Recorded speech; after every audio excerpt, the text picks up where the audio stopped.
For centuries, Spain and Portugal looked to the sea, and so it was only natural that these two great European powers would lead the way in the age of discovery. They would create vast empires in the New World, changing the Americas forever. But before the Europeans even arrived, many parts of the Americas were already controlled by vast empires. The Aztecs and Incas come to mind in particular. So this really was a clash of two alien worlds, a clash that would eventually lead to a merge. In part 1 of this series, we will examine Spain's involvement in the Age of Discovery, and in part 2, we will examine Portugal's exploration efforts.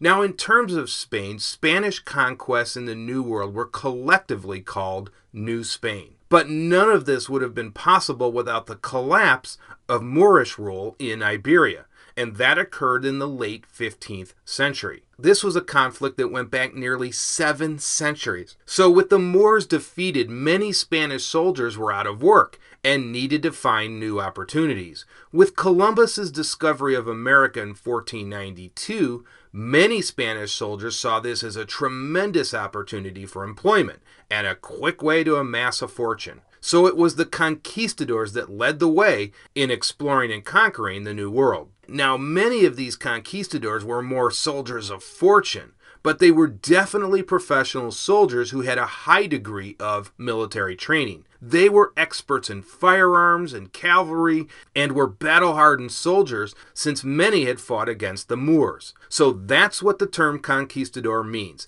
part soldier and part explorer. So let's talk about some of the bullet items I have listed here. The first and most important point is gold. Yep, gold above everything else was the primary motivation of the conquistadors. Everything else was secondary, even running the colonies. It was gold, gold, and more gold. And the conquistadors seemed to have an insatiable appetite for this precious metal. As a result, many priceless indigenous artifacts were hastily melted down for shipment back to Europe. So most of a conquistador's energy was spent looking for gold. Gold was always the first, second, and third priority for the conquistadors. So, hey, we have to perform this duty? No, let's go find some gold. We have to perform this task? Nope, let's go get some gold.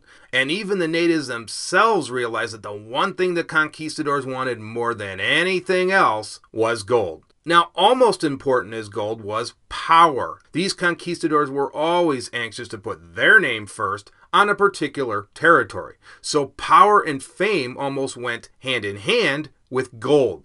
Some conquistadors, like Francisco Pizarro, seemed to have a simple concern for gold and power, and it didn't matter how many people he had to displace or kill in order to achieve this. This quest for power also led to intense rivalries between the conquistadors themselves. Almost every expedition seemed to have some sort of intrigue going on between the leaders. The other important motivation for exploring the New World was to set up lucrative trade routes back to Spain.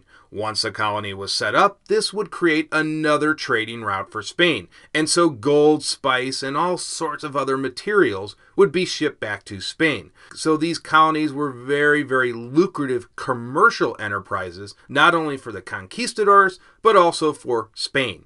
And in terms of revenue, Spain always got the largest cut.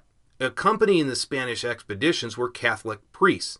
The clergy assisted with administrative duties and converted the natives. And with that, the Catholic priests brought with them the Word of God. The natives were mystified by the words these priests spoke from the Bible. Many of the natives had never seen writing before, and so again, this was something very mystifying to them. Now, one important point was that the Indians failed to see the inherent danger in allowing the Spaniards to set up in the New World. The Aztecs and Incas had empires that numbered in the millions, but these empires themselves were bitterly divided, and this was a situation just waiting to be exploited by the Spanish. If these various factions had band together, they probably could have dealt with the Spanish fairly easily, but in the end, that was not the case. So the Spanish played the oldest tactic in the book, divide and conquer. The Spanish spent a lot of energy playing the various native factions against each other, and therefore the Spanish were always anxious to gain allies first, and then to take on the larger, more dominant Indian faction. So it's never as simple as the Spaniards against all the Indians. It's the Spaniards and their Indian allies against other Indians. Now, for many of the indigenous natives in the New World, the Spanish were very intimidating. The natives had never seen horses or cannons before. In fact, one chronicler wrote that the Indians thought the horse and the human rider were one and the same, some sort of monster. Also, the steel-armored Spaniards were nearly invulnerable to many of the natives' weapons. Obsidian maces that many of the natives used broke up on impact against the heavily armored Spanish. But perhaps the biggest weapon of all was an unintentional one: disease. Smallpox swept through the new lands like a hurricane. Massive empires had half their populations wiped out by disease. Without any natural immunity to these European diseases, millions and millions of natives died. So as the Spaniards were entering new lands, disease was also spreading. In many cases, disease moved faster than the Spaniards themselves. So the 5 primary conquistadors we'll be looking at in this series are Vasco Núñez de Balboa, Ponce de León, Hernán Cortés, Francisco Pizarro, and Hernando de Soto. Balboa is not pictured here, but he is best known for having crossed the Isthmus of Panama and into the Pacific Ocean, and that occurred in 1513. Also in 1513, Ponce de León primarily explored Florida. Cortés was the conqueror of Mexico, and that began in 1518, and he brought the mighty Aztec Empire to its knees. So we will examine his conquests in a few videos. After this comes Francisco Pizarro, who undoubtedly was one of the most ruthless conquistadors. Pizarro in 1524 began his first expedition to Peru, so he will be another conquistador we will examine very closely. And in the 1540s, De Soto explored several parts of the United States and was the first Spaniard to discover the Mississippi. So again, we will focus on these 5 very important conquistadors, but before we do that, we need to start at the very beginning, and that means Columbus. And of course, Christopher Columbus was the first European to explore the New World. But Columbus needed to first convince skeptics that there was actually something out there in the Atlantic Ocean. And in those days, it wasn't even called the Atlantic Ocean. It was simply known as the Outer Sea, or even more ominously, the Sea of Darkness. Many believed venturing out into the Sea of Darkness was suicide. People had heard terrifying tales of massive sea dragons and all sorts of other hideous creatures. And of course, many people believed the world was flat, and that this was an endless sea, almost like a void. But by the time of Columbus, some started to believe that the Earth was in fact round, and that if you sailed far enough, you could reach India. Well, there was some truth to that, but there was one big problem. There were 2 massive continents in the way: South and North America. In fact, Columbus still failed to realize this even after he had reached the Bahamas and Cuba. He still maintained that he had reached Asia. Now, before his epic voyage could even begin,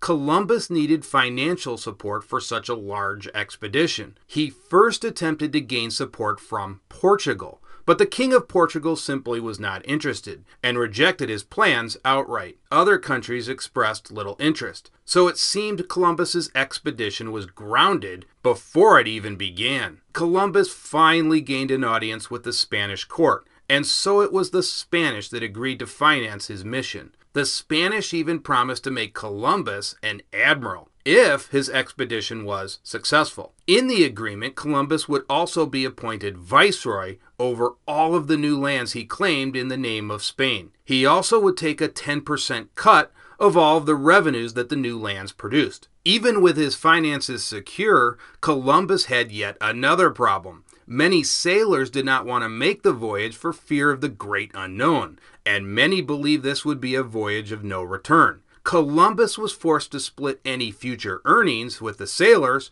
in order to gain their support. And this was the case for many of the conquistadors. They offered huge financial incentives to sailors and soldiers in order to gain their support. In addition to sailors, Columbus brought with him numerous royal officials, physicians, constables, and even interpreters. And so on August 3rd, 1492, Columbus departed for the New World with his flotilla of 3 ships: the Santa Maria, which was the flagship, the Pinta, and the Santa Clara. The fleet took a westerly heading and sailed out into what some thought was the abyss. Columbus had expected to reach land by September, but as the end of September neared, Columbus wondered if the journey was far greater than he had originally expected. The fleet was now thousands of miles away from Europe, and anxious eyes began to look over the horizon. But finally, on October 12, 1492, land was spotted. The land he had discovered was an island in the Bahamas. Flags were hoisted, royal standards carried to shore, and cannons fired off. Columbus immediately claimed the land in the name of Spain. It is unclear even today exactly which island this was in the Bahamas. The next day, natives gathered and looked on in amazement at the Spaniards. This was the first time these two alien worlds came into contact. Columbus apparently was unimpressed with the natives. He would write later that he could, quote, conquer the whole of them with 50 men. He also described these inhabitants as very gentle and kind, and, quote, naked without arms and without law. Not surprisingly, Columbus first asked the natives if there was gold and where it could be found. Columbus also explored the coast of Cuba 1 week later. Cuba would serve as the main jumping off point to Mexico and other lands. Now, Columbus still believed he was in Asia, and further that Cuba was in fact mainland Asia. In Cuba, the natives informed Columbus of other distant lands that contained immense empires. The first such civilization Columbus heard about were the Mayans. Now, after Cuba, Columbus sailed to modern-day Haiti. The main ship, Santa Maria, ran aground, forcing Columbus to use his smaller vessel, the Pinta.